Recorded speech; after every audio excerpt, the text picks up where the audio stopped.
जय हिंद दोस्तों। आज से हम पीएनएसटी एग्जाम्स के लिए कंटिन्यू डेमो क्लासेस स्टार्ट कर रहे हैं। तो आज हम लोग सबसे पहले केमिस्ट्री सब्जेक्ट के अंदर इनऑर्गेनिक केमिस्ट्री में एक पहला टॉपिक लेकर आ रहे हैं बेटा, जिसको हम बोलेंगे क्या, पीरियोडिक टेबल। अगर हम इस टॉपिक की बात करें पीएनएसटी एग्जाम के अकॉर्डिंग, अगर हम देखना चाहें इस टॉपिक को, तो इसका वेटेज क्या रहता है एग्जाम के अंदर।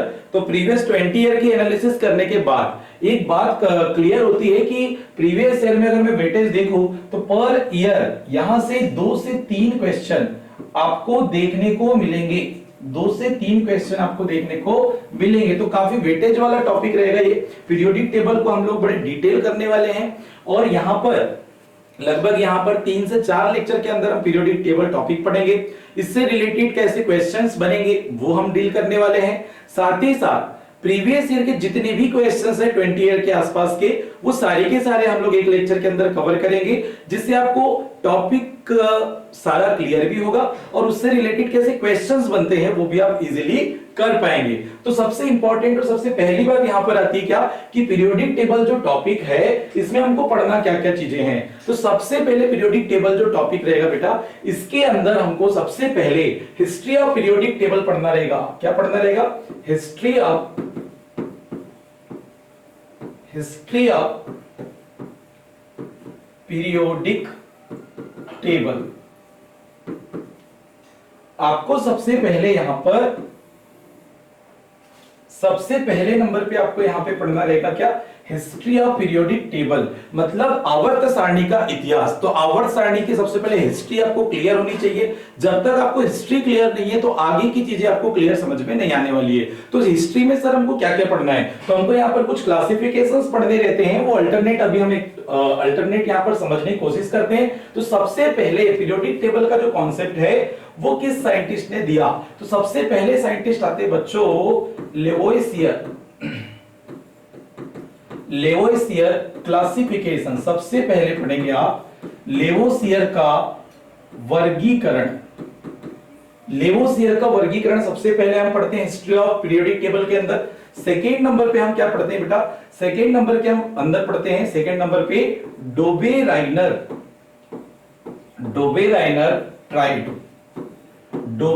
का त्रिक नियम, है ना, डोबेराइनर का ट्राइड लॉ या डोबेराइनर का त्रिक नियम। थर्ड नंबर पे आप यहां पे पढ़ते हैं न्यूलैंड ऑक्टेव्स लॉ, न्यूलैंड का अष्टक नियम। फोर्थ नंबर पे आप पढ़ते हैं बच्चों Lothar Meyer curve, means Lothar Meyer work. Fifth number की अगर हम बात करें तो फिफ्थ नंबर पे बेटा हिस्ट्री में यहां पर आपके पास आ जाता है मेंडलीव पीरियोडिक टेबल। क्या पढ़ेंगे फिफ्थ नंबर पे?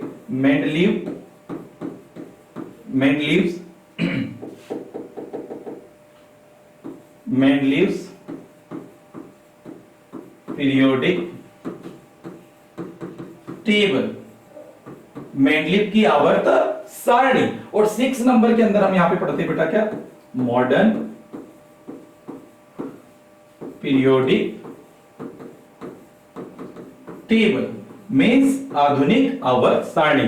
तो हमको पीरियोडिक टेबल की अगर हम हिस्ट्री की बात करेंगे तो हमको 6 क्लासिफिकेशन यहां पे पढ़ने रहेंगे। लेवोसियर का वर्गीकरण, दूसरा रहेगा डोबेराइनर का ट्राइड लॉ, त्रिक नियम, डोबेराइनर का त्रिक नियम। तीसरे नंबर पे हम पढ़ेंगे न्यूलैंड का अष्टक नियम।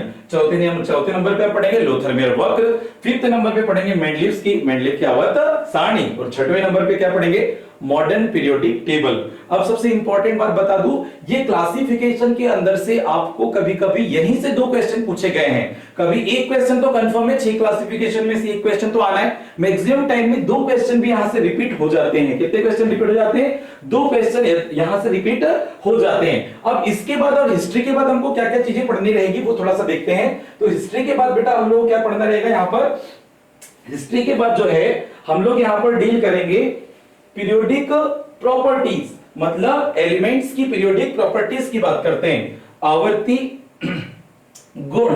तो यहां पर अपन हिस्ट्री के बाद पढ़ने वाले हैं पीरियोडिक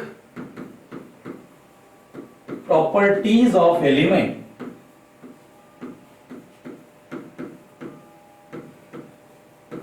तत्वों के आवर्ती गुण। ठीक है भाई, periodic properties of element means तत्वों के आवर्ती गुण। तो यहां पर कौन कौन से ऐसे पीरियोडिक प्रॉपर्टीज होती है एलिमेंट की, तो भाई सबसे पहले आप यहां पर डील करेंगे, ये आपके सिलेबस के अंदर गिवन है चीजें, है ना। तो सिलेबस के अंदर जो चीजें हैं वो सारी की सारी हमको पढ़नी है। तो सबसे पहले बच्चों यहां पर हमको पढ़नी रहेगी एटॉमिक रेडियस। क्या पढ़नी रहेगी? सबसे पहले एटॉमिक रेडियस पढ़ेंगे, जिसको हम परमाणु त्रिज्या बोलेंगे। सेकंड नंबर पे बच्चों यहां पर हम पढ़ते हैं आयोनाइजेशन एनर्जी। क्या पढ़ेंगे बताओ? आयोनाइजेशन एनर्जी, जिसको हम बोलते हैं क्या? आयनन ऊर्जा। तीसरे नंबर पे यहां पर क्या आ जाता है बताओ? Electron affinity. तीसरे नंबर पे आप पढ़ते हैं यहां पर इलेक्ट्रॉन एफिनिटी, जिसको हम बोलते हैं इलेक्ट्रॉन बंधुता। ठीक है, या यहीं पर इसी के साथ एक टर्म यूज होगा, चलो आगे बढ़ेंगे, इलेक्ट्रॉन गेन एंथैल्पी का कॉन्सेप्ट भी आता है। चलिए फोर्थ नंबर पे यहां पर हम बात करेंगे क्या? यहां पर हम पढ़ेंगे फोर्थ नंबर पे बच्चों इलेक्ट्रोनेगेटिविटी। इलेक्ट्रोनेगेटिविटी, जिसको हम बोलते हैं क्या? विद्युत ऋणात्मकता। क्या बोलते हैं? विद्युत ऋणात्मकता बोलते हैं। तो पीरियोडिक टेबल जो हमारा टॉपिक है उसके अंदर हमको इतनी चीजें पढ़नी है। यहां पर और कुछ बेसिक कॉन्सेप्ट भी देखने को हमको मिलेंगे, उसको भी अल्टरनेट हम लोग यहां पर करेंगे। तो चलिए सबसे पहले हम बात करते हैं हिस्ट्री में। सबसे पहले हम बात करते हैं हिस्ट्री में लेवोसियर का क्लासिफिकेशन। क्या पढ़ते हैं सबसे पहले? लेवोसियर का वर्गीकरण। तो लेवोसियर की वर्गीकरण को समझना बड़ा आसान है, बहुत ही इजीली आप लेवोसियर के वर्गीकरण को समझ पाएंगे। देखिएगा ध्यान से।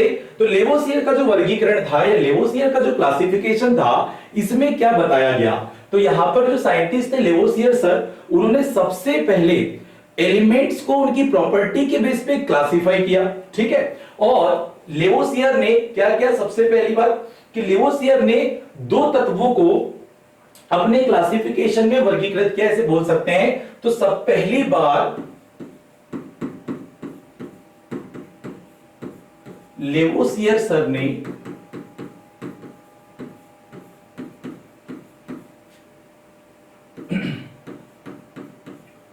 दो तत्वों को, दो प्रकार की तत्वों को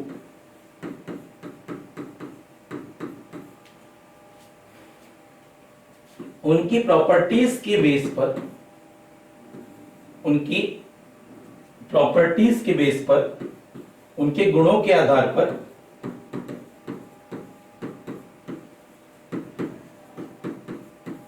दो वर्गों में वर्गीकृत किया।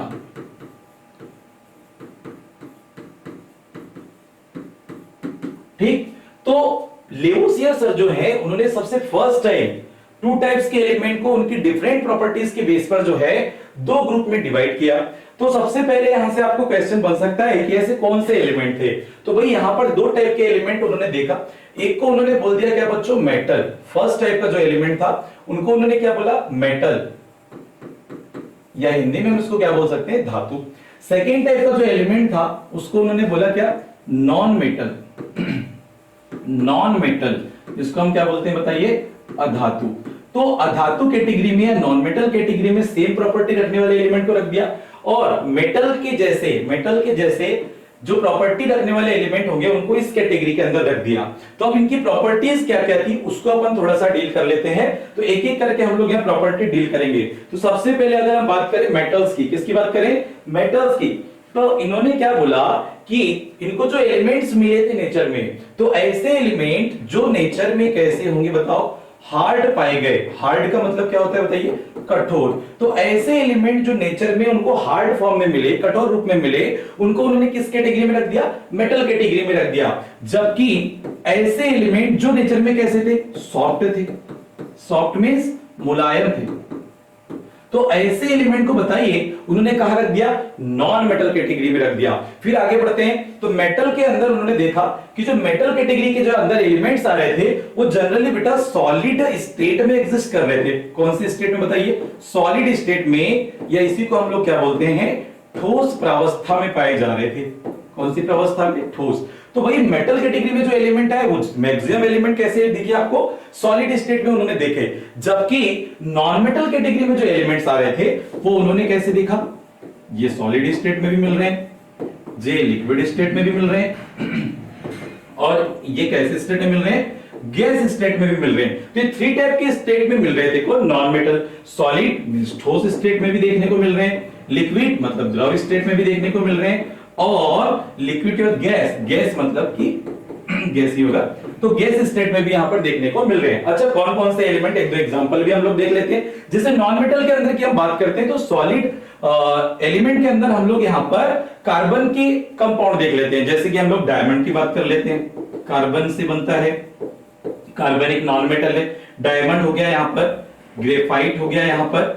तो बच्चों, ये डायमंड और ग्रेफाइट जो हैं, ये एक ही टाइप के एलिमेंट से बनते हैं, एलोट्रॉप्स कहलाते हैं, अपर ग्रुप कहलाते हैं। तो ये कैसे फॉर्म में मिलता है? जनरली सॉलिड फॉर्म में मिलता है। कुछ नॉन मेटल लिक्विड फॉर्म में मिलती है। जैसे याद रखेंगे, बिल्कुल लाइन टू लाइन क्वेश्चन बने हुए हैं। लिक्विड फॉर्म में कौन सा नॉन मेटल पाया जाता है, क्वेश्चन आता है, बिल्कुल दिमाग क्या बोलना चाहिए, एग्जाम में छप जाता है ये क्वेश्चन, याद रखेंगे। तो लिक्विड में आपके पास नॉन मेटल कौन सा होता है बताइए? ब्रोमीन। इसके बाद गैसियस स्टेट की बात करते हैं, तो गैसियस स्टेट में तो बहुत सारे नॉन मेटल होते हैं, है ना भाई? हाइड्रोजन हो जाता है, नाइट्रोजन होता है भैया, ऑक्सीजन हो जाएगा, यहाँ पे क्लोरीन हो जाता है, यहीं पर आपके पास फ्लोरीन हो जाता है, बहुत सारे मैक्सिमम इनर्ट गैस पूरी की पूरी, इनर्ट गैस पूरी की पूरी, helium, neon, argon, krypton, xenon, सबके सब वो कैसी स्टेट में आ जाएंगे? गैसियस स्टेट में आ जाएंगे। तो नॉन मेटल कैटेगरी में जो एलिमेंट्स आए वो सॉलिड स्टेट में भी मिले, लिक्विड स्टेट में भी मिले, गैसियस स्टेट में भी मिले। लेकिन मेटल कैटेगरी में जो एलिमेंट आ रहे थे वो ओनली सॉलिड स्टेट में। यहां पर भी एक एग्जेप्शन है बेटा, याद रख लीजिएगा, यहां पर भी एक एग्जेप्शन है। क्या? कि कुछ एलिमेंट यहां पर भी देखने को मिले जो सॉलिड स्टेट में नहीं पाए जाते। ये डायरेक्ट एग्जाम में आता है, ये डायरेक्ट एग्जाम में आता है। यहां पर 3 मेटल होती है बेटा, मरकरी, एक होता है बेटा गैलियम, और एक होता है बेटा क्या? सीजियम। ये 3 मेटल होती है जो किस फॉर्म में मिलेगी आपको? लिक्विड फॉर्म में मिल जाती है। किस फॉर्म में मिलती है बताइए? लिक्विड फॉर्म में मिलती है। मतलब ये मैक्सिमम मेटल सॉलिड स्टेट में आएगी, लेकिन ये 3 मेटल एग्जाम के अंदर पूछी जाती है कि बताइए कौन सी ऐसी मेटल है जो लिक्विड स्टेट में मिलेगी। तो भैया पहला मरकरी, दूसरा गैलियम है, और तीसरा सीजियम। बिल्कुल अच्छे से याद रखिएगा, टॉपिक वाइज बिल्कुल नोट्स बनाते चलो, यहीं से क्वेश्चन पूछे जाएंगे। और आगे चलते ध्यान से सुनिएगा, और भी क्लासिफिकेशन में अपन देखते हैं इसमें, और आगे चल के पॉइंट देखते हैं। तो मेटल में फिर नेक्स्ट मेटल में धातु, मेटल में नेक्स्ट पॉइंट फिर से हम बात करेंगे। ये फर्स्ट नंबर लिया था, यहाँ पे सेकंड नंबर पे हम बात कर लेते क्या? नॉन मेटल की। चलिए भाई ध्यान से सुनिएगा, यहां पर मेटल कैटेगरी में जो एलिमेंट्स थे उनमें एक स्पेशल प्रॉपर्टी देखी गई कि मेटल जो थे वो इलेक्ट्रॉन डोनर थे। क्या थे भाई? Electron donor. तो जितने भी मेटल कैटेगरी में जो एलिमेंट थे वो इलेक्ट्रॉन डोनर थे, मींस इलेक्ट्रॉन दाता। ऐसे एलिमेंट जो इलेक्ट्रॉन डोनेट करना पसंद करते हैं, वो क्यों करेंगे? वो अभी सारी चीजें समझने वाले। तो मेटल कैटेगरी में जो एलिमेंट्स रखे गए थे वो सारे के सारे इलेक्ट्रॉन डोनेट करते थे। क्यों कर रहे थे? स्टेबल होने के लिए, स्टेबल इलेक्ट्रॉनिक कॉन्फ़िगरेशन प्राप्त करने के लिए। एग्जांपल से समझेंगे, अभी ध्यान से समझिएगा। नॉन मेटल कैटेगरी में जो एलिमेंट रखे गए थे वो इलेक्ट्रॉन एक्सेप्टर कहे गए। मतलब इलेक्ट्रॉन को क्या करते थे बताओ? ग्रहण करते थे। इनको हम इलेक्ट्रॉन ग्राही बोलते हैं। क्या बोलते हैं बताओ? इलेक्ट्रॉन ग्राही। तो हमने मेटल कैटेगरी में जो एलिमेंट रखे थे वो इलेक्ट्रॉन डोनर, जबकि नॉन मेटल कैटेगरी में जो एलिमेंट रखे थे वो इलेक्ट्रॉन क्या कहलाए? ग्राही। जैसे मैं एक बात करें, एक एग्जांपल आपके सामने रख रहा हूं, ध्यान से सुनिएगा। जैसे एक एग्जांपल लेते हैं, हमारे पास सोडियम मेटल है। क्या है? सोडियम। इसका एटॉमिक नंबर कितना होता है बच्चों? 11। इलेक्ट्रॉनिक कॉन्फ़िगरेशन लिखते हैं 1s2 2s2 2p6, और क्या हो जाता है? 3s1। क्या हो जाता है भाई? 3s1। ध्यान से सुनिएगा। अब यहां पर हम लोग आगे चल के पढ़ते हैं, केमिकल बॉन्डिंग के अंदर किसी भी एलिमेंट की स्टेबिलिटी किस फैक्टर पे डिपेंड करती है? कि उसकी वैलेंस से फुलफिल हो। ठीक है, मतलब उसकी बाहरी कक्षा में कितने इलेक्ट्रॉन आने चाहिए? 8 इलेक्ट्रॉन आने चाहिए। या तो उसका ऑक्टेट कंप्लीट हो जाए, या उसकी बाहरी कक्षा में 2 इलेक्ट्रॉन आ जाए, मींस डुप्लेट कंप्लीट हो जाए। तो कोई भी एलिमेंट चाहता है कि उसकी बाहरी कक्षा में पूरे इलेक्ट्रॉन फुलफिल हो, या तो 8 हो जाए या तो 2 हो जाए, ताकि वो स्टेबल हो जाए। तो यहां पर अगर मैं बात करूं सोडियम की, तो पहली सेल में कितने इलेक्ट्रॉन आ रहे? 2। दूसरी सेल में कितने इलेक्ट्रॉन आ रहे? 8। तीसरी सेल में कितने इलेक्ट्रॉन आ रहे? 1। अब बताओ सोडियम की बाहरी कक्षा जो है, जो वैलेंस सेल हम बोलते हैं, उस बाहरी कक्षा में कितने इलेक्ट्रॉन आ रहे? 1। अब इसको ऑक्टेट कंप्लीट करना है तो भाई इसको 7 इलेक्ट्रॉन चाहिए रहेंगे। तो ये 7 इलेक्ट्रॉन किससे मांगेगा भाई? इसको देने वाले कोई होंगे नहीं 7 इलेक्ट्रॉन। लेकिन ये क्या करेगा? अब ये सोडियम क्या करेगा? इजीली उसको 7 इलेक्ट्रॉन तो मिलेंगे नहीं, तो ये क्या करेगा? 1 इलेक्ट्रॉन डोनेट करेगा, ताकि अब देखिए, अगर सोडियम के पास कितने इलेक्ट्रॉन है, 281, मतलब इसकी बाहरी एक्शन कितना इलेक्ट्रॉन है, 1। अब सोडियम एक इलेक्ट्रॉन डोनेट कर दे, तो सोडियम एक इलेक्ट्रॉन डोनेट करेगा तो उसके ऊपर क्या आ जाएगा, +1 चार्ज आएगा, और यहां से क्या रिलीज हो गया बताइए, इलेक्ट्रॉन। अब एक इलेक्ट्रॉन निकल गया तो ये क्या बना, Na+ आयन, और इसका भी इलेक्ट्रॉनिक कॉन्फ़िगरेशन क्या रहेगा, 2,8, मतलब आउटर सेल में अब कितने इलेक्ट्रॉन हो गए बच्चों, 8, और ये क्या हो गया, स्टेबल हो गया। मतलब जो मेटल है वो स्टेबिलिटी प्राप्त करने के लिए, अपनी आउटर सेल को फुलफिल करने के लिए इलेक्ट्रॉन डोनेट करना पसंद करते हैं, ताकि वो इलेक्ट्रॉन डोनेट करें और इजीली उनका ऑक्टेट कंप्लीट हो जाए या डुप्लेट कंप्लीट हो जाए। ठीक है भाई, चलो नॉन मेटल के पास आते हैं। हमने बोला नॉन मेटल इलेक्ट्रॉन एक्सेप्टर होते हैं, इलेक्ट्रॉन ग्राही होते हैं। तो भाई ये इलेक्ट्रॉन ग्राही होते हैं, तो एक एग्जांपल चलो देख लिया जाए। क्लोरीन एलिमेंट की बात कर लो, तो क्लोरीन का एटॉमिक नंबर बेटा कितना होता है बताइए, 17। कितना हो जाता है, 17। इलेक्ट्रॉनिक कॉन्फ़िगरेशन लिखते हैं 1s2 2s2 2p6 3s2, और ये क्या हो जाएगा 3p7।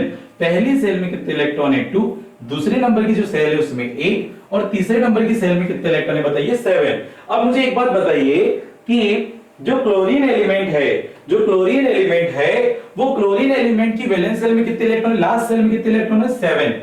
अब इसको ऑक्टेट कंप्लीट करने कितने इलेक्ट्रॉन चाहिए, 1। तो ये मैक्सिमम टाइम क्या करेगा, नॉन मेटल जो है वो इलेक्ट्रॉन एक्सेप्ट करना चाहेगा, ताकि उसका ऑक्टेट क्या हो जाए, कंप्लीट हो जाए। तो मैं यहाँ क्लोरीन की बात कर रहा हूं, इसकी सेल के इलेक्ट्रॉन लिख देते हैं। पहली सेल में 2 इलेक्ट्रॉन है, दूसरी में 8 और तीसरे में क्या है, 7। अगर ये एक इलेक्ट्रॉन डोनेट करे, अगर ये एक इलेक्ट्रॉन डोनेट करता है, अच्छा सॉरी यहां पर थोड़ा सा मिस्टेक है, यहां पे P में जो है 5 इलेक्ट्रॉन आएंगे, ठीक है। हाँ, तो देखिए पहली सेल में 2, दूसरी में 8 और तीसरी में 7। ये जितनी पावर लगी हुई है वो क्या है, नंबर ऑफ इलेक्ट्रॉन है। तो पहली सेल में कितने इलेक्ट्रॉन है, 2, दूसरे में कितने हैं, 8, और तीसरे में कितने आ गए, 7। क्लियर। तो इसको हम इस टाइप से भी लिख सकते हैं 2 8 और ये क्या, 7। तो भाई यहां पर हमने इसको एक इलेक्ट्रॉन ऐड कराया, क्लोरीन के पास एक इलेक्ट्रॉन ऐड कराया। तो जब भी कोई एलिमेंट पर इलेक्ट्रॉन जुड़ते हैं तो उसके ऊपर क्या चार्ज आ जाता है, नेगेटिव चार्ज आता है। जब भी किसी एलिमेंट पे जितने इलेक्ट्रॉन जुड़ेंगे उसके ऊपर उतने ही क्या आ जाएंगे बच्चों, बताओ, नेगेटिव चार्ज आ जाएंगे। तो यहां पर सोडियम ने एक इलेक्ट्रॉन एक्सेप्ट किया तो 1 नेगेटिव चार्ज आ गया, और इसके आउटर सेल में बताओ कितने इलेक्ट्रॉन हो गए, 8 हो जाएंगे कि नहीं हो जाएंगे। पहले 7 थे, एक इलेक्ट्रॉन ऐड हुआ तो 8वें नंबर पे, मतलब उसकी लास्ट सेल में एक और इलेक्ट्रॉन बढ़ जाएगा, तो कितने इलेक्ट्रॉन हो गए, 8। मतलब क्लोरीन का क्या कंप्लीट हो गया, अष्टक कंप्लीट हो गया। क्लोरीन का क्या कंप्लीट हो गया बताइए, अष्टक कंप्लीट हो गया। ठीक है। अब यहां पर ध्यान से सुनिएगा, अब और आगे क्या क्या प्रॉपर्टीज है, जितने मेटल है इसी कंडीशन को फॉलो करेंगे, नॉन मेटल ये वाली कंडीशन को फॉलो करेंगे।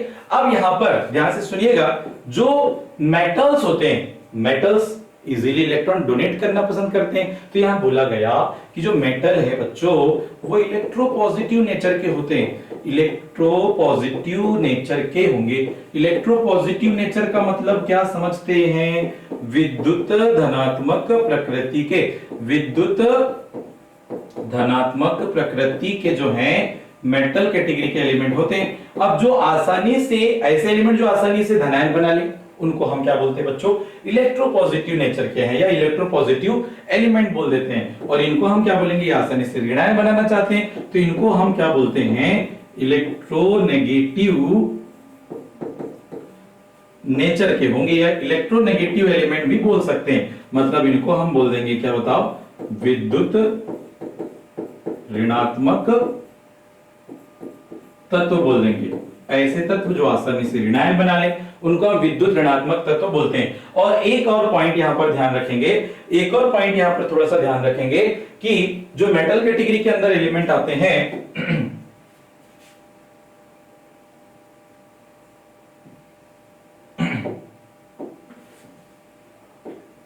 चलिए यहीं पर अपन ऐड कर लेते हैं। तो यहां पर मेटल जनरली क्या करते हैं बताओ, मेटल इलेक्ट्रॉन डोनेट करते हैं तो क्या फॉर्म करते हैं, केटायन। तो यहां एक बात और याद रखेंगे कि मेटल कैटेगरी के जो एलिमेंट है वो क्या बनाना पसंद करते हैं, केटायन।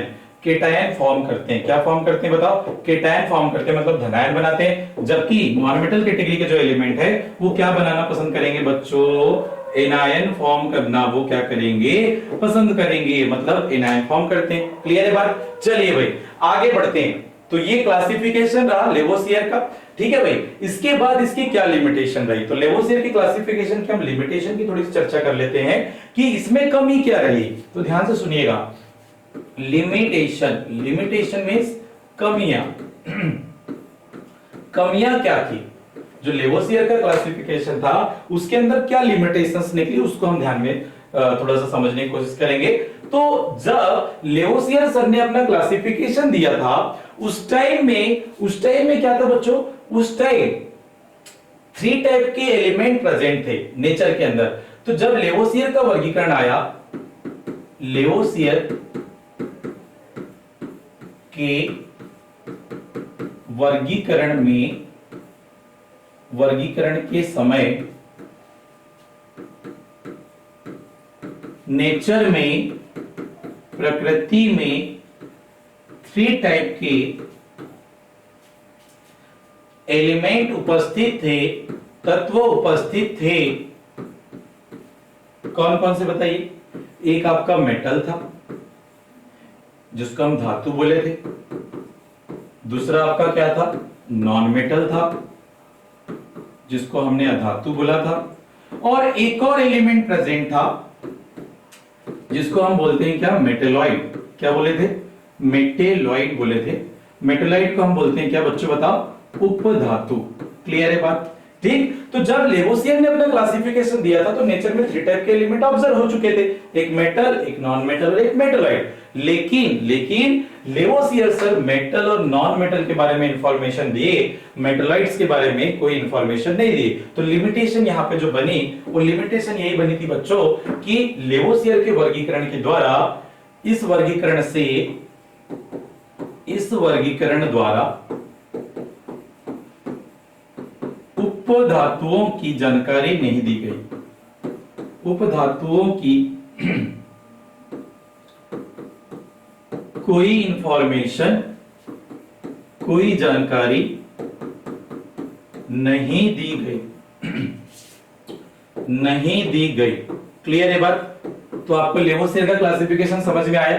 लेवोसियर सर ने 2 टाइप के तत्वों को अपने क्लासिफिकेशन में या अपने वर्गीकरण में उन्होंने क्लासिफाई किया, एक को मेटल बोला, एक को नॉन मेटल बोला, और उनकी प्रॉपर्टीज के बेस पे उनको डिफाइन किया। उसके बाद यहां एक लिमिटेशन सामने आई कि इस क्लासिफिकेशन के द्वारा जो है यहां पर मेटलाइट्स के बारे में कोई इंफॉर्मेशन नहीं दी गई, मेटलाइट्स के बारे में कोई भी जानकारी नहीं दी गई। इसके बाद नेक्स्ट नंबर पे आता है बच्चों, अब हम सेकंड नंबर के क्लासिफिकेशन की बात करते हैं जिसको हम बोलते हैं क्या, डोबेराइनर ट्राइड लॉ। ठीक है भाई। तो चलिए हम लोग यहां पर, अच्छा इसके कुछ एग्जांपल भी शायद हैं, चलो इसके कुछ क्वेश्चन कर लेते हैं, लेवोसियर की क्लासिफिकेशन के। देखिएगा तो यहां पर एक क्वेश्चन आया हुआ है, लेवोसियर के अनुसार मेटल क्या होते हैं, मेटल होते हैं किस टाइप के होते हैं। चलो ऑप्शंस देखते हैं। सबसे पहले बच्चों इलेक्ट्रॉन डोनर होते हैं, क्या इलेक्ट्रॉन ग्राही होते हैं, क्या न्यूट्रल होते हैं, क्या ऑल ऑफ दिस, सभी होते हैं। ठीक, तो हमको पता है ये क्या होते हैं, इलेक्ट्रॉन डोनर होते हैं। तो लेवोसियर के वर्गीकरण के द्वारा जो मेटल्स हैं वो इलेक्ट्रॉन डोनर माना गया। क्या माना गया, इलेक्ट्रॉन डोनर माना गया। सेकंड बात करते हैं, लेवोसियर ने निम्न तत्वों को वर्गीकृत किया था। मतलब किस टाइप के तत्वों को लेवोसियर ने वर्गीकृत किया था। बिल्कुल सिंपल क्वेश्चन बनने वाले हैं, ध्यान से सुनिएगा। तो भाई बच्चों सबसे पहले नंबर पे ऑप्शन में क्या दिख रहा है, मेटल और मेटोलाइट। दूसरे नंबर पे क्या दिख रहा है, मेटल और नॉन मेटल। और तीसरे नंबर पे क्या दिख रहा है, मेटल और सिंथेटिक एलिमेंट। चौथे नंबर पे दिख रहा है लैंथेनाइड और एक्टिनाइड। तो बताइए जल्दी से क्या होगा। तो बच्चों अभी थोड़ी देर पहले पढ़ा, मेटल और नॉन मेटल। लेवोसियर के क्लासिफिकेशन के अंदर 2 टाइप के एलिमेंट का क्लासिफिकेशन किया गया था। एक को क्या बोला गया था, मेटल, दूसरे को क्या बोला गया था, नॉन मेटल। क्लियर है बात। चलिए नेक्स्ट क्वेश्चन। अच्छा यहाँ 2 ही क्वेश्चन आपको लिए गए हैं। चलिए 2 टाइप के क्वेश्चन यहां पर हम लोग देखें। इसके बाद हम लोग पढ़ते हैं नेक्स्ट क्लासिफिकेशन, डोबेराइनर का ट्राइड लॉ। नेक्स्ट नंबर पे हम पढ़ते हैं डोबेराइनर ट्राइड लॉ, जिसको हम बोलते हैं डोबेराइनर का त्रिक नियम। डोबेराइनर का क्या बोलेंगे, त्रिक नियम। अब ध्यान से सुनते जाइएगा। डोबेराइनर सर जो थे, डोबेराइनर सर ने जब अपना क्लासिफिकेशन दिया तो इन्होंने समान प्रॉपर्टी वाले 3 तत्वों के समूह बनाए। उन 3 तत्वों के समूह को क्या बोला बच्चों, ट्राइड। क्या बोला, ट्राइड। तो इसकी कुछ इंफॉर्मेशन हम पहले लिखते हैं, फिर इसके एग्जांपल हम लोग डील करेंगे। तो सबसे पहले डोबेराइनर ट्राइड लॉ जो था, इसके अंदर हम लोग पढ़ते हैं पहले ट्राइड क्या होता है। क्या बच्चों? ट्राइड, जिसको हम हिंदी में क्या बोल रहे हैं? त्रिक। तो त्रिक एक्चुअल में बेटा ये सेट ऑफ 3 एलिमेंट्स होते हैं। सेट ऑफ 3 एलिमेंट्स मतलब 3 तत्वों के समूह क्या कहलाए? ट्राइड कहलाए। 3 तत्वों के समूह क्या कहलाए बताओ? ट्राइड कहलाए। अब इस ट्राइड की क्या इंफॉर्मेशन है ध्यान से सुनिएगा। तो ये जो ट्राइड थे बच्चों, यहां पर बहुत इंपॉर्टेंट बात आ रही है। जो ट्राइड है ना, इसके अंदर ऐसे एलिमेंट को रखा having similar properties, having similar properties, ऐसे एलिमेंट्स जिनके गुण कैसे थे? समान। ठीक है, ऐसे तत्वों को ट्राइड में रखा। पहली चीज की हमने क्या सीखा कि 3 तत्वों के उन्होंने सेट बनाए थे। 3 तत्वों के सेट बनाए, जिसको क्या बोले? ट्राइड। ट्राइड में जो एलिमेंट्स रखे थे उनकी प्रॉपर्टी कैसी थी? समान प्रॉपर्टी थी। दूसरी बात, यहां पर जो ट्राइड के अंदर एलिमेंट रखे गए थे उनको रखा गया था बच्चों इंक्रीजिंग ऑर्डर ऑफ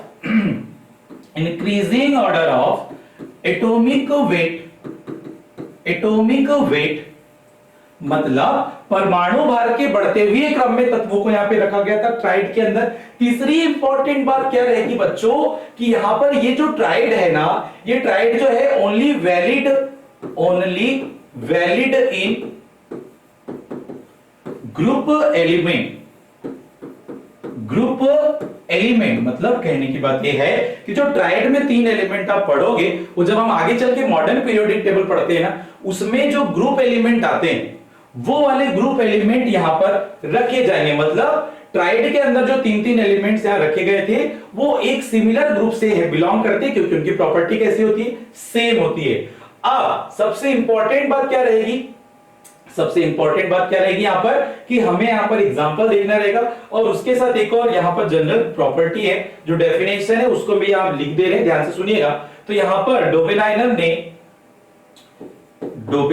ने ये सारी प्रॉपर्टी से क्वेश्चन बनते हैं, एक एक करके आप याद रखेंगे। डोबेराइनर ने समान गुण वाले, एक साथ लिख दे रहे, समान गुण वाले 3 तत्वों के समूह बनाए। इन्हें क्या कहा गया बताइए? त्रिक। क्या बोले हमने? त्रिक। त्रिक में पहले तथा तीसरे तत्व के परमाणु भार का औसत लेने पर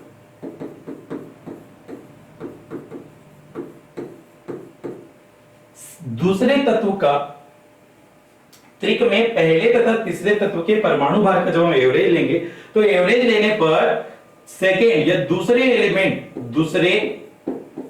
तत्व, जो त्रिक में दूसरे नंबर का तत्व आएगा, उस तत्व का परमाणु भार प्राप्त होता है। परमाणु भार प्राप्त होता है। एक बार ध्यान से सुन लीजिएगा क्या बोल रहे हैं, एक बार ध्यान से सुन लीजिएगा कि भाई डोबेराइनर ने समान गुण वाले 3 तत्वों के समूह बनाए, जिसको उन्होंने क्या बोला था? त्रिक। क्या बोला था? त्रिक। त्रिक में पहले तथा तीसरे तत्व के परमाणु भार का जब उन्हें एवरेज लिए, तो एवरेज लेने पर क्या बोले? जो सेकेंड नंबर का जो एलिमेंट आ रहा था उसका हमको क्या प्राप्त हो रहा है? एटॉमिक मास प्राप्त हो रहा है या एटॉमिक वेट प्राप्त हो रहा है। एग्जांपल से हम लोग इसको समझने की कोशिश करेंगे। ये तीनों पॉइंट से क्वेश्चन बने हुए एग्जाम में, अच्छे से याद रखना कि पहली बात कि ट्राइड में सारे तत्वों की प्रॉपर्टी कैसी थी? समान। परमाणु भार के बढ़ते क्रम में तत्वों को रखा गया था। तीसरी बात क्या थी कि जो तत्व थे वो एक ही ग्रुप से बिलोंग करेंगे। क्लियर है बात? समान समूह वाले तत्वों को रखे थे। अब यहां इसके एग्जांपल की अगर हम बात करते हैं, तो चलिए इसके जो एग्जांपल एनसीईआरटी के अंदर दिए हैं उसी को अपन चर्चा करते हैं। तो सबसे पहले यहां पर हम फर्स्ट ट्राइड लेकर आते हैं बच्चों। तो पहले नंबर का यहां पे ट्राइड अपन लेके आ रहे हैं, त्रिक। ठीक है, इसमें 3 एलिमेंट अपन लेकर आ रहे हैं। 3 एलिमेंट हम लोग इसके अंदर लेकर आते हैं ट्राइड के अंदर। यहां पर ट्राइड लिखते हैं। सबसे पहले यहाँ पे बच्चों फर्स्ट एलिमेंट है लिथियम, उसके बाद है सोडियम, यहां पर क्या रहेगा पोटेशियम। क्लियर। लिथियम का एटॉमिक जो क्या बोलना चाहिए मास हो जाएगा वो क्या हो जाएगा 7, इसका होता है जनरली 23, सोडियम का कितना होता है 23 और पोटेशियम का कितना होता है 39। कितना होता है बताइए 39। अब क्या बोला था ध्यान से सुनिए, डोबेराइनर ने तीन तीन तत्वों के समूह बनाए जिसको त्रिक कहे। इन तीनों तत्वों की प्रॉपर्टी कैसी होनी चाहिए समान। तो जनरली हम देखते हैं तीनों एलिमेंट को, तो ये तीनों के तीनों एलिमेंट क्या कहलाते हैं बताओ, एल्कली मेटल क्षारीय धातुएं कहलाती है। अगर हम इनका इलेक्ट्रॉनिक विन्यास लिख कर देखेंगे तो इनकी बाहरी कक्षा में लास्ट इलेक्ट्रॉन एस सब सेल में एंटर करेगा, कितना इलेक्ट्रॉन एंटर करेगा 1। क्लियर। और फिर क्या बोला, ट्राइड में अगर मुझे बीच वाले एलिमेंट का मास फाइंड करना है तो first element and third element का जो मास होगा उसका हमको क्या लेना पड़ेगा एवरेज, है ना। एवरेज एटॉमिक मास निकालेंगे तो यहां पर बच्चों एवरेज एटॉमिक मास औसत परमाणु भार निकालेंगे किसका, सोडियम का। सोडियम बीच में आ रहा है तो बीच वाले एलिमेंट का यहां पर एटॉमिक मास निकालते हैं तो क्या कैसे निकालेंगे ध्यान से देखिए, इसका औसत लेंगे तो फर्स्ट एलिमेंट का एटॉमिक मास कितना है 7 एंड थर्ड एलिमेंट का एटॉमिक मास कितना है 39, डिवाइड कर देंगे कितने से बेटा 2 से डिवाइड करेंगे, दो एलिमेंट के प्रॉपर्टीज है, दो एलिमेंट के मास का अपन एवरेज निकाल है। ठीक है, यहां कितना आ जाएगा बताइए 46 डिवाइडेड बाय क्या हो गया 2, तो कितना आ जाएगा बताइए 23। और ये 23 किसका एटॉमिक मास है बताइए, सोडियम एलिमेंट का क्या है एटॉमिक मास है। तो क्या बोला गया, first element and third element के एटॉमिक मास का जब हम क्या निकालेंगे बताओ एवरेज निकालेंगे तो जो नंबर आएगा वो बीच वाले एलिमेंट का क्या कहलाएगा एटॉमिक मास रहेगा। बीच वाले एलिमेंट का क्या रहेगा एटॉमिक मास रहेगा। और एक दो ट्राइड है यहां पर, उसकी हम लोग बात कर लेते हैं। जैसे सेकेंड ट्राइड हमारे पास आता है, यहां पर सेकेंड ट्राइड हमारे पास आता है क्लोरीन, ब्रोमीन, आयोडीन। क्लियर। ये तीन एलिमेंट हमारे पास देखने को मिलते हैं। क्लोरीन का एटॉमिक मास 35.5, ब्रोमीन का एक्चुअल में कितना रहता है 80 और आयोडीन का रहता है 127। कितना रहता है 127। चलो एवरेज एटॉमिक मास निकालेंगे तो एवरेज किसके लिए निकाल रहे हैं अपन, ब्रोमीन। तो यहां पर ब्रोमीन एलिमेंट का average atomic mass of bromine. ठीक है, तो फर्स्ट एलिमेंट है थर्ड एलिमेंट के एटॉमिक मास का रेशियो लेंगे, एवरेज लेंगे सॉरी, तो 35.5 प्लस 127 डिवाइडेड बाय क्या हो जाएगा 2। क्लियर है, तो यहां पर कितना आ जाएगा 162.5 डिवाइडेड बाय 2, 162.5 डिवाइडेड बाय 2।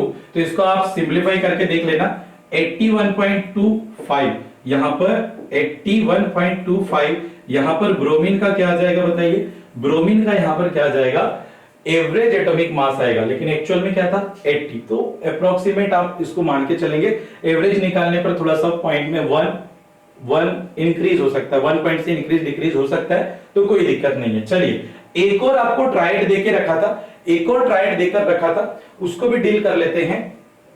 तीसरे नंबर का एक और ट्राइड दिया हुआ है एनसीईआरटी के अंदर, ये ट्राइड भी हम लोग डील करते हैं। यहां पर हमारे पास था क्या, कैल्शियम, स्ट्रोंशियम और एक क्या था आपका बेरियम। कैल्शियम का एटॉमिक मास कितना होता है 80, स्ट्रोंशियम का कितना हो जाता है बताइए 88 और बेरियम का कितना होता है बताइए 137। कितना हो जाता है 137। चलो भाई बीच वाले एलिमेंट का एवरेज एटॉमिक मास निकालते हैं, तो average atomic mass of strontium निकालेंगे, तो बताओ फर्स्ट एलिमेंट का एटॉमिक मास 40, ये कितना 137 डिवाइडेड बाय क्या 2, तो बताइए 177 डिवाइडेड बाय क्या हो जाएगा 2। तो अप्रोक्सीमेट आप इसको डिवाइड करेंगे तो डिवाइड करने पर आपके पास कितना आ जाएगा 88.5। क्लियर है, तो ये स्ट्रोंशियम का क्या हो जाएगा बच्चों एवरेज एटॉमिक मास हो जाएगा। क्या हो जाएगा एवरेज एटॉमिक मास हो जाएगा। अब इस कॉन्सेप्ट की अगर मैं लिमिटेशन की बात करूं, है ना भाई, अब डोबेराइनर का जो मॉडल है वो कहां फेल हुआ, इसकी बात करें तो limitation of Dobereiner law.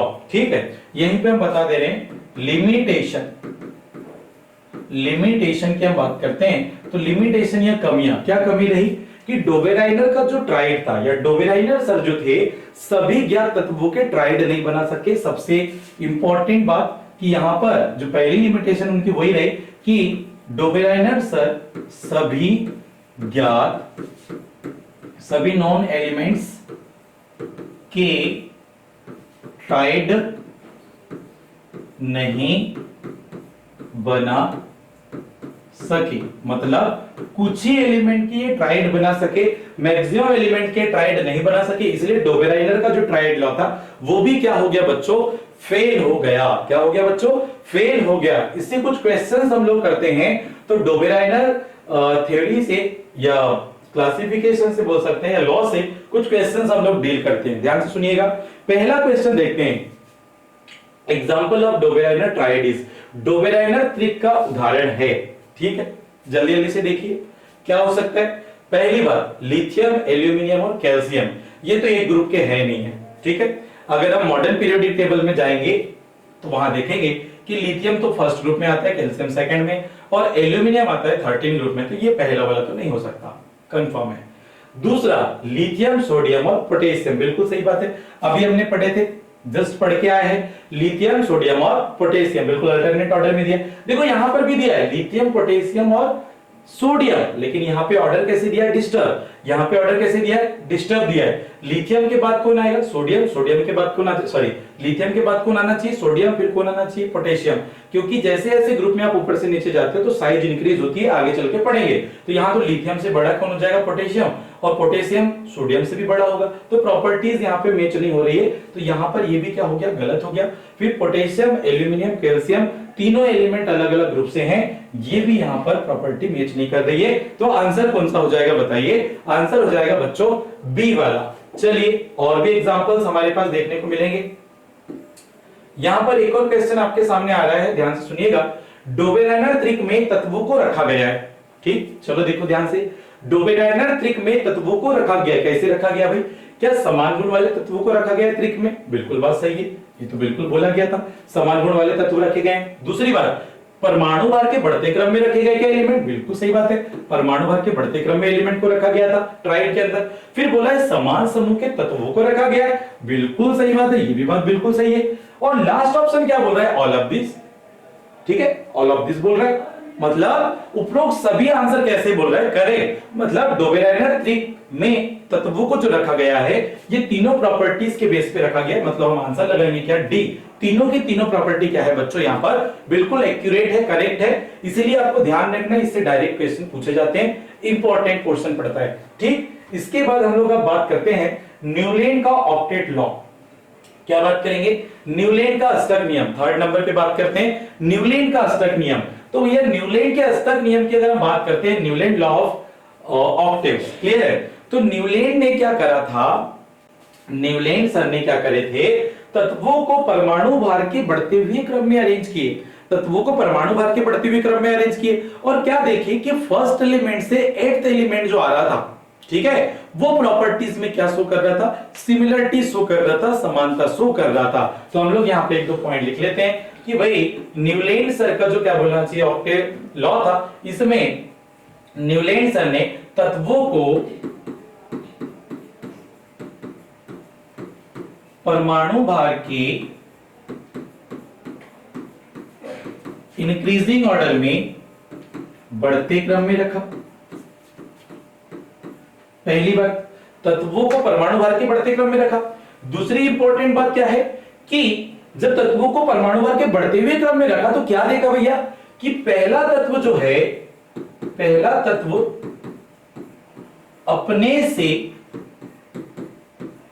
8वें number पर आने वाले तत्वों से क्या रखता है, समानता रखता है। क्या रखता है, समानता रखता है। इसी लाइन के कारण जो है इनके लॉ का जो नाम है उसको हम बोलते हैं न्यूलैंड का अष्टक नियम। क्लियर है बात। अब यहां पर एक कॉन्सेप्ट उन्होंने बताया, जैसे हमारे पास संगीत में कितने स्वर होते हैं, 7। कौन कौन से, सा, रे, गा, म प ध नी। और ये 7 स्वर होते हैं हमारे पास संगीत में, सा रे गा म प ध नी। ठीक है, अगर मैं फिर से रिपीट करूं स्वर तो यहां पर फिर से क्या आ जाएगा बताओ, सा। बोलो क्लियर है? अब ये बताओ संगीत का पहला स्वर और 8वां स्वर क्या हो रहा है, मैच हो रहा है। तो ऐसी घटना उन्होंने देखी कि तत्वों को जब परमाणु भार के बढ़ते क्रम में उन्होंने रखा तो पहले तत्व से 8वां तत्व जो आ रहा था वो प्रॉपर्टीज में क्या रख रहा था, समानता रख रहा था। चलो कौन कौन से एलिमेंट थे देख लेते हैं थोड़ा सा ऑक्टेट लॉ के अंदर। तो सबसे पहले बच्चों लिथियम, लिथियम के बाद क्या आया, बेरिलियम, फिर क्या आया, magnesium, sorry lithium, beryllium, boron, carbon, nitrogen, oxygen, fluorine, ये 7 एलिमेंट हो गए। 8वां एलिमेंट यहां लिख रहे हैं सोडियम, यहां पे आ जाएगा मैग्नीशियम, यहां पे आ जाएगा एल्यूमिनियम, यहां पे आएगा सिलिकॉन, यहां पे आ जाएगा फास्फोरस, यहां पे आ जाएगा सल्फर, यहां पे आ जाएगा क्लोरीन, और यहां पे बच्चों आ जाएगा क्या, पोटेशियम, और यहां पर आएगा क्या नीचे, कैल्शियम। ठीक, तत्वों को परमाणु भार के बढ़ते क्रम में अरेंज किए थे। ठीक है भाई, तो लिथियम का परमाणु क्रमांक कितना होता है, 7, सॉरी परमाणु भार कितना होता है, 7। बेरिलियम का कितना होता है, 9। बोरॉन का कितना होगा, 11। कार्बन का कितना होता है बच्चों, 12। नाइट्रोजन 14, ऑक्सीजन 16, फ्लोरीन का होता है 19। याद रखना है, इंपॉर्टेंट है। सोडियम का एटॉमिक मास 23, मैग्नीशियम का होता है बच्चों 24, एल्यूमिनियम 27, सिलिकॉन जो है, सिलिकॉन का हो जाएगा बेटा 29, फास्फोरस का होता है 31, सल्फर का होगा 32, क्लोरीन 35.5। क्लोरीन का क्या हो जाएगा, ये अच्छे से याद रखेंगे, ये थोड़ा सा फ्रैक्शनल वैल्यू रहेगी 35.5, इसको याद रख लेना थोड़ा सा। पोटेशियम की बात करते हैं, ये क्या रहेगा 39, और कैल्शियम की बात करते हैं, इसका परमाणु भार क्या रहेगा 40। क्लियर है बात? तो यहां पर ध्यान से सुनिए, इन्होंने न्यूलैंड ने अपने क्लासिफिकेशन में लिथियम से अल्टरनेट एलिमेंट को परमाणु भर के बढ़ते हुए क्रम में अरेंज करते गए, लेकिन कहां तक एलिमेंट अरेंज करे भैया, कैल्शियम तक। ये इंपॉर्टेंट पॉइंट है, डायरेक्ट क्वेश्चन आता है न्यूलैंड के अष्टक नियम में कहां तक एलिमेंट को अरेंज किया गया था, तो कैल्शियम तक। अब आप सोच रहे होंगे कि कहीं कहीं पर हमको इनर्ट गैस नहीं दिखी। ठीक है भाई, मतलब यहां पर हमको कहीं पर इनर्ट गैस दिखने चाहिए, जैसे फ्लोरीन के बाद नियॉन आता था। ठीक है, यहीं पर यहां बात करते तो क्लोरीन के बाद क्या आ जाता, आर्गन आ जाता। तो यहाँ पे इनर्ट गैस मिसिंग है। मतलब कहने का ये है कि न्यूलैंड ने जब अपना अष्टक नियम दिया था उस टाइम तक इनर्ट गैसों की डिस्कवरी नहीं हुई थी। ये भी क्वेश्चन बन सकता है कि न्यूलैंड के ऑक्टेट लॉ में किस एलिमेंट की या किन एलिमेंट्स की डिस्कवरी नहीं हो पाई थी, तो उस टाइम जो है इनर्ट गैस की डिस्कवरी नहीं हुई थी बच्चों। क्लियर है बात? आप ध्यान से सुनना, हमने पहली बात क्या बोले थे, यहाँ पर तत्वों को परमाणु भार के बढ़ते क्रम में रखा गया, बिल्कुल रखे। उसके बाद क्या बोले, पहला तत्व अपने से 8वें नंबर पे आने वाले तत्व से गुणों में समानता रखता है। चलो देखते हैं, पहला एलिमेंट क्या है, लिथियम, दूसरा बेरिलियम, बोरॉन, यहां से लेकर फ्लोरीन तक आओगे आप, 7 एलिमेंट है। 8वां एलिमेंट कौन सा आ जाएगा बताओ, सोडियम। मतलब कहने की बात यह है कि फर्स्ट एलिमेंट अगर मैं लिथियम को कंसीडर करूं तो इसका 8वें नंबर पे कौन आएगा, सोडियम। और इसको सोडियम को फर्स्ट एलिमेंट कंसीडर करूं तो 8वें नंबर पे कौन आ जाएगा बताओ, पोटेशियम। मैं एक ही ग्रुप के एलिमेंट को उठा ले रहा हूं, ध्यान से सुनना, जो एक दूसरे से 8वें नंबर पे आ रहे हैं। क्लियर है बात क्या? तो चलो आगे बढ़ते हैं इनको लेकर। तो यहां पर आगे हम लोग आते हैं, यहां पर हमारे पास हमने यहां पर लिया लिथियम, इससे 8वें नंबर पे कौन आ रहा था, सोडियम, इससे 8वें नंबर पे कौन आ रहा था बताओ, पोटेशियम। तो ये जो 8वें नंबर पे एलिमेंट आ रहे थे एक दूसरे से, इनमें क्या क्या समानता है वो देख लेते हैं। क्लियर? तो पहली बात, इसका एटॉमिक नंबर कितना होता है बेटा 3, इसका 11, इसका कितना होता है 19। इलेक्ट्रॉनिक विन्यास अगर आप लिखते हैं तो इसका 1s2 2s1, इसका होता है बच्चों 1s2 2s2 2p6 और ये 3s1। इसका इलेक्ट्रॉनिक विन्यास 1s2 2s2 2p6 3s2 3p6 और ये क्या 4s1। अब चलो यहां पे मैं सिमिलरिटीज की बात कर रहा हूं, ध्यान से सुनना, एक एक आपको चीजें समझ में आएगी क्या क्या समानताएं थी। सबसे पहली सिमिलरिटीज क्या है, ये तीनों लिथियम, सोडियम, पोटेशियम, इनको हम बच्चों एल्कली मेटल बोलते हैं। कौन सी मेटल बोलते हैं, एल्कली मेटल्स, मींस क्षारीय धातु। क्या बोले थे बताओ, इनको हम बोलते हैं बेटा क्या, क्षारीय धातुएं बोल देते हैं। ठीक है भाई। और क्षारीय धातुएं तो है ही है, साथ में देखो इसकी वैलेंस शेल बाहरी कक्षा में कितना इलेक्ट्रॉन है 1, इनर सेल में कितने 2, आउटर सेल देखो आउटर सेल में लास्ट इलेक्ट्रॉन यस में जा रहा है, एक इलेक्ट्रॉन बचा। इसकी पहली सेल में 2 इलेक्ट्रॉन है, दूसरी में 8 और तीसरी में देखो 1 इलेक्ट्रॉन है, और आउटर सेल यहाँ पे भी यस है और यस में 1 इलेक्ट्रॉन एंटर कर रहा है। यहाँ पे देखो पोटेशियम के केस में पहले सेल में 2, दूसरे में 8, तीसरे में 8 और तीसरी चौथी वाली जो सेल है लास्ट सेल उसमें फिर से कितने इलेक्ट्रॉन आ रहा है 1, और सभी में लास्ट इलेक्ट्रॉन कहां जा रहा है एस सब सेल में जा रहा है 1 इलेक्ट्रॉन। मतलब हम सेकंड पॉइंट लिख सकते हैं कि इनमें सभी में वैलेंस सेल इलेक्ट्रॉन की अगर हम बात करते हैं, मतलब संयोजी कोष इलेक्ट्रॉन की बात करते हैं, संयोजी कोष मतलब बाहरी कक्षा के इलेक्ट्रॉन की बात करते हैं, तो यहां सभी के सभी जो एलिमेंट हैं इनकी लास्ट एस सब सेल में एस उपकोष में 1 इलेक्ट्रॉन इंटर करता है। क्लियर? और आपको एक बात पता होगी कि अल्कली मेटल जो है वो सारे के सारे रिएक्टिव होते हैं, मतलब ये जो तीनों एलिमेंट है ये बच्चों मोर रिएक्टिव होते हैं, बहुत ज्यादा क्रियाशील होते हैं। ये मोर रिएक्टिव, अधिक क्रियाशील होते हैं, क्रियाशील होते हैं। ठीक है बात? और भी बहुत सारी इंपॉर्टेंट बातें होती है, जैसे कि इनको तीनों को हम लोग जब आगे जब भी पढ़ेंगे तो इनको हम नॉर्मल एलिमेंट भी बोलते हैं, नॉर्मल एलिमेंट भी हम इसको बोलेंगे, मतलब इनको हम सामान्य तत्व भी बोलते हैं। क्या बोलते हैं? सामान्य तत्व भी हम लोग इसको बोलेंगे, ये तीनों एलिमेंट को नॉर्मल एलिमेंट भी बोलेंगे। तो ऐसे जितने भी एलिमेंट ट्राइड के ऑक्टेट के अंदर, मतलब एक दूसरे से 8वें नंबर पे जो एलिमेंट आएंगे वो ऐसे सिमिलरिटी शो करेंगे। क्या शो करेंगे बताओ? सिमिलरिटी शो करेंगे। क्लियर हो रही बात सबको? अब इस कॉन्सेप्ट में या जो आपके पास न्यूलैंड का ऑक्टेट लॉ था, इसमें क्या लिमिटेशन रही कि इसका क्लासिफिकेशन भी आगे अमान्य हुआ। तो सबसे इंपॉर्टेंट बात क्या थी बच्चों? इसकी लिमिटेशन में यही बता दे रहा हूं, ध्यान से सुन लेना। लिमिटेशन इसकी बेटा यहां पर क्या रही? लिमिटेशन ये रही कि इस नियम से केवल कैल्शियम तक तत्वों की व्याख्या की जा सकी।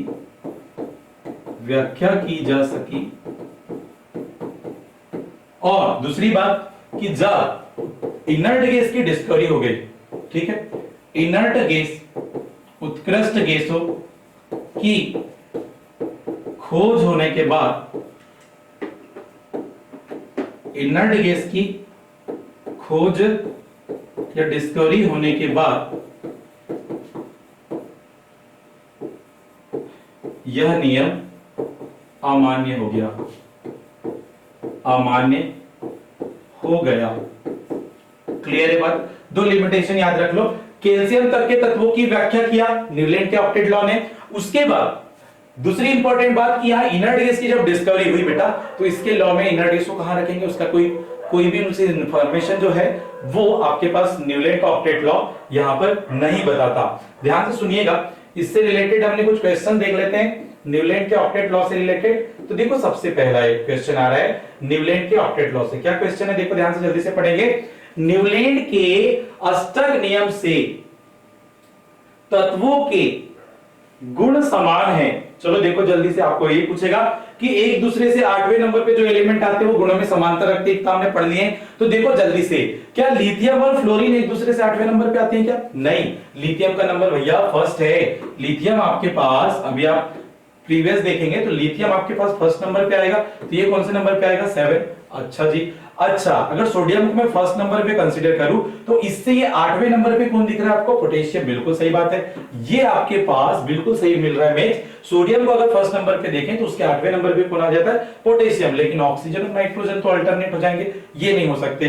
बोरॉन और बेरिलियम भी एक दूसरे से 8वें नंबर पे नहीं है। मतलब ये 3 आपके जो एग्जांपल है क्या हो गया? गलत। डायरेक्ट क्वेश्चन, बहुत बेसिक क्वेश्चन आपसे बनेंगे, बस आपको क्वेश्चन आइडेंटिफाई करते आना चाहिए। अच्छे से सारे कॉन्सेप्ट क्लियर रखिए, आपसे पूरे क्वेश्चन बन जाएंगे एग्जाम के अंदर। ठीक है, बहुत आसान क्वेश्चन देखने को मिलते हैं। चलो दूसरा क्वेश्चन देखना। न्यूलैंड के नियम से व्याख्या नहीं की जा सकती, किन एलिमेंट्स की व्याख्या नहीं की गई न्यूलैंड के लॉ में? तो देखो न्यूलैंड के ऑक्टेट लॉ में हमको लिथियम भी दिखा, कैल्शियम भी दिखा, फ्लोरीन भी दिखा, ओनली जिंक नहीं दिखा। जिंक एलिमेंट यहां पर नया ऐड कर दिया है। तो न्यूलैंड के ऑक्टेट लॉ में भैया जिंक की कोई वैल्यू नहीं थी, मतलब आपको कंफ्यूज करने के लिए दिया था। तो यहां पर आंसर क्या आ जाएगा, जिंक। इसके बारे में कोई इंफॉर्मेशन नहीं दी गई। इसके बाद एक और क्वेश्चन हम लोग डील करते हैं। जैसे हमारे पास यहां पर आ रहा है क्या, न्यूलैंड के अष्टक नियम। अच्छा, न्यूलैंड का अष्टक नियम लागू होता है, न्यूलैंड का अष्टक नियम लागू होता है। चलो भाई ध्यान से सुनो।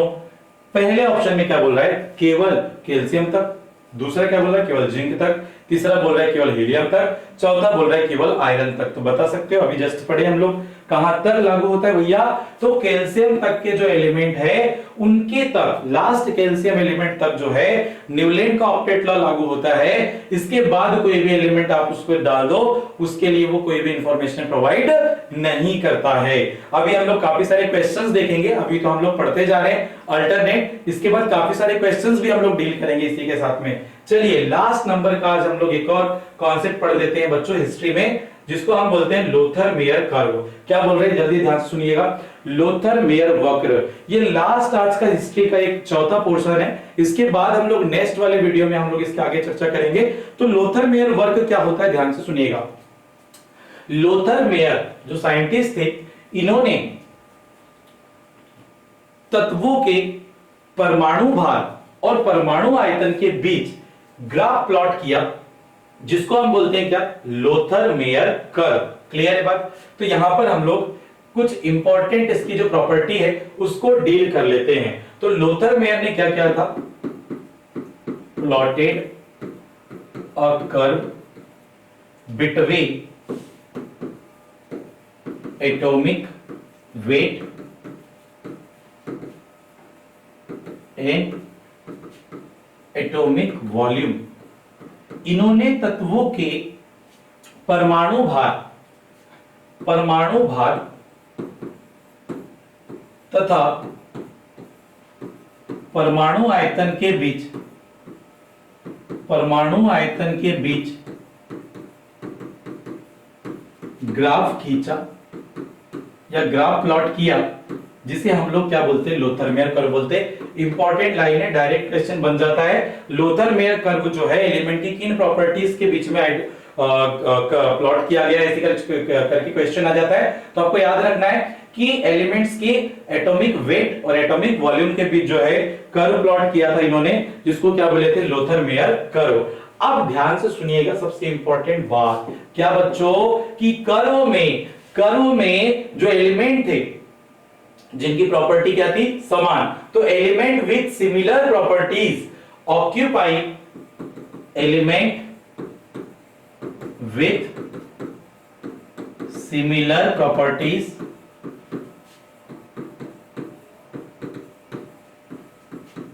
occupies, element with similar properties occupy same position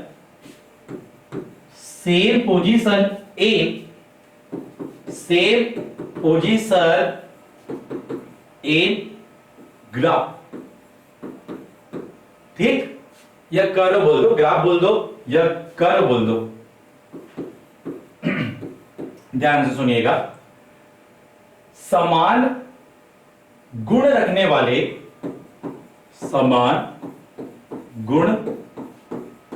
वाले तत्वों को वक्र में समान स्थिति पर रखा गया।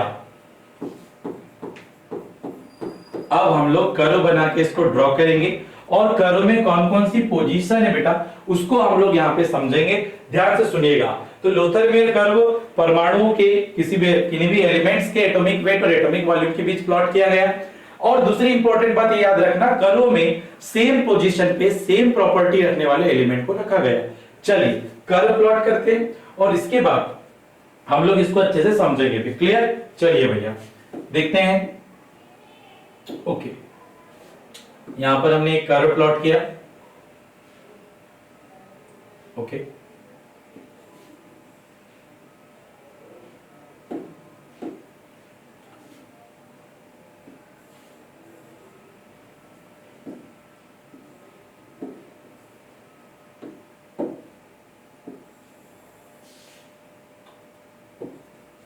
ठीक, इस डायरेक्शन में हम लोग रखते हैं एटॉमिक वेट परमाणु भार, और यहां पर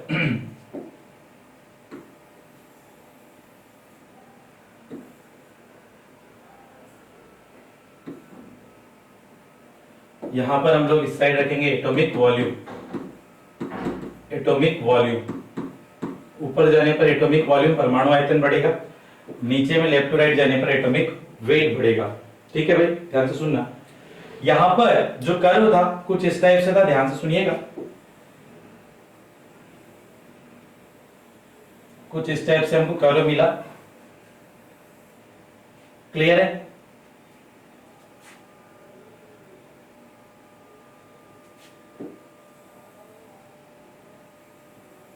ओके, देखिएगा इसको ध्यान से।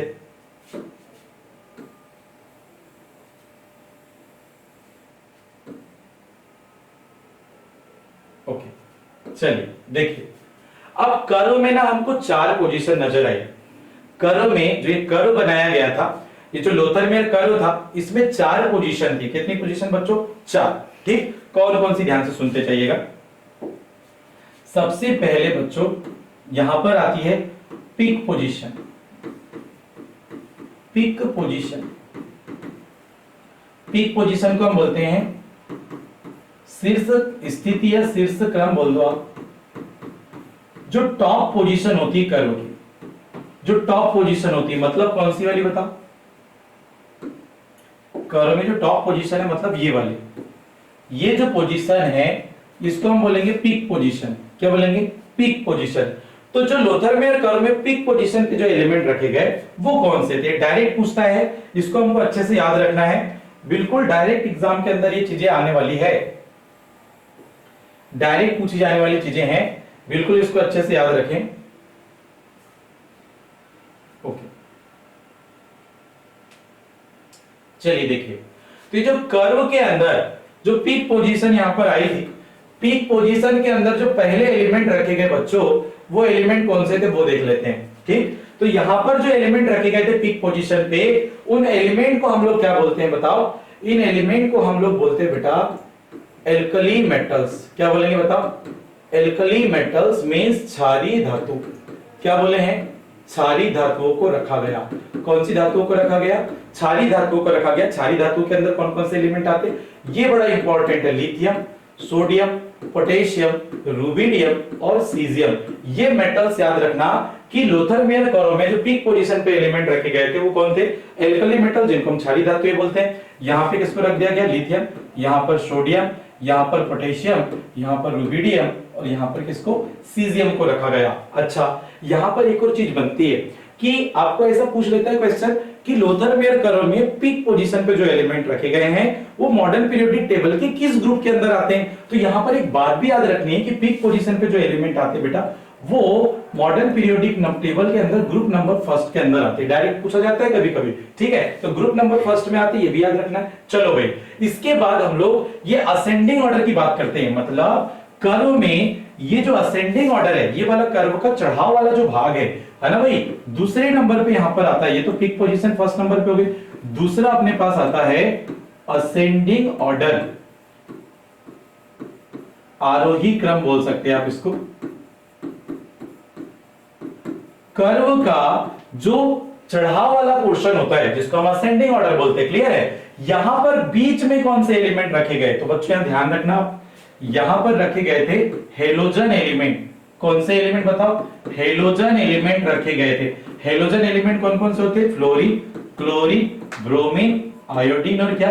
एस्टेटीन। तो ये जो हेलोजन फैमिली के मेंबर होते हैं उनको रखा गया असेंडिंग ऑर्डर में। बताओ, यहां पर देखो, ये बीच में असेंडिंग ऑर्डर में यहां पे सबसे पहला एलिमेंट आया कौन सा? फ्लोरीन। यहां असेंडिंग ऑर्डर में कर्व जैसा चढ़ेगा यहां से ऊपर, इसको हम असेंडिंग ऑर्डर बोलेंगे। यहां पे कौन आ गया? ये पहले क्लोरीन, फिर कौन आया? ब्रोमीन। सॉरी, पहले नंबर पे कौन आया? फ्लोरीन। सेकंड पे कौन आया? क्लोरीन। थर्ड पे कौन आया यहां पर? ब्रोमीन। और फिर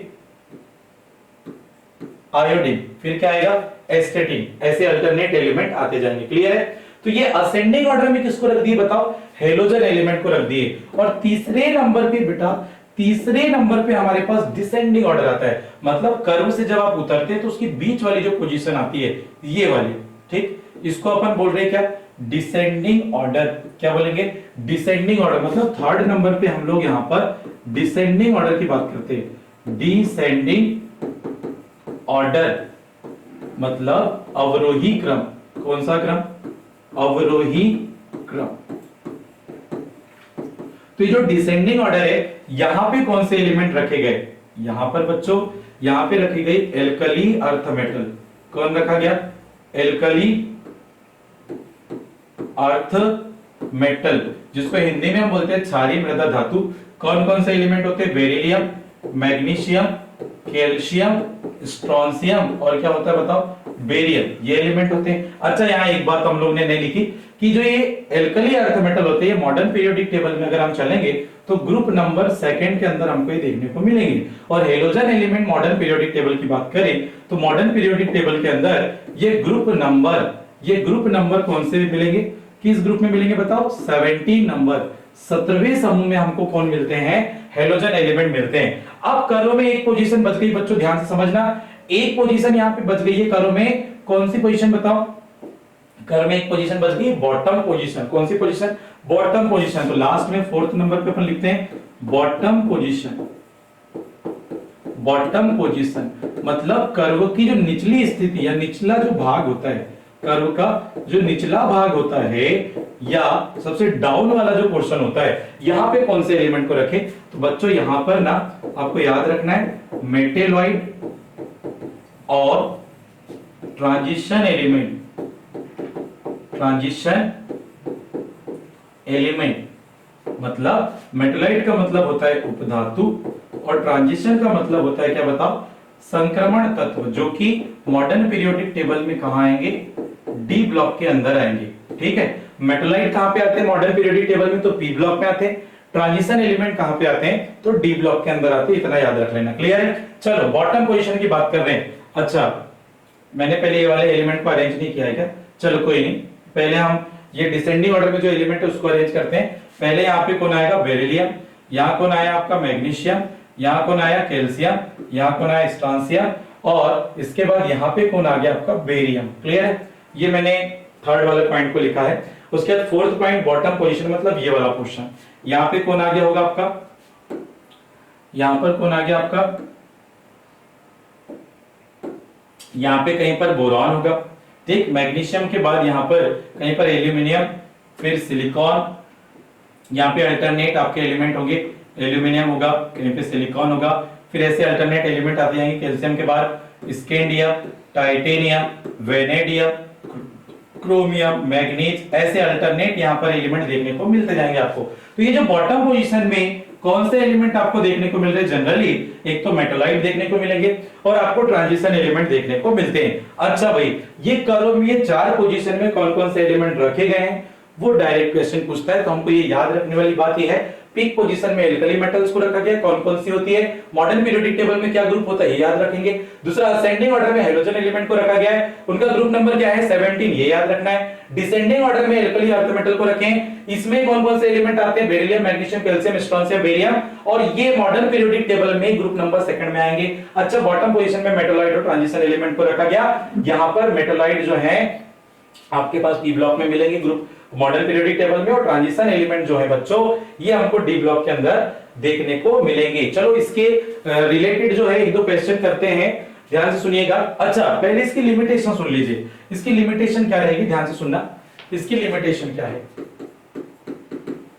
लिमिटेशन की बात कर लेते हैं, फिर इससे एक दो क्वेश्चन देखते हैं और उसके बाद आज का लेक्चर हम यहीं पर स्टॉप करेंगे।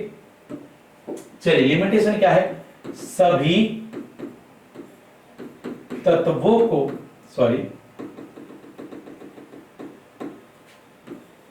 कर्व में या वक्र में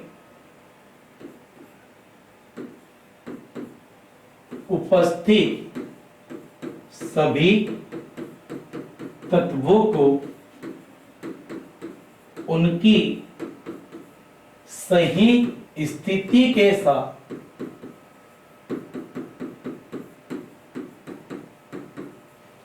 याद रखा जाना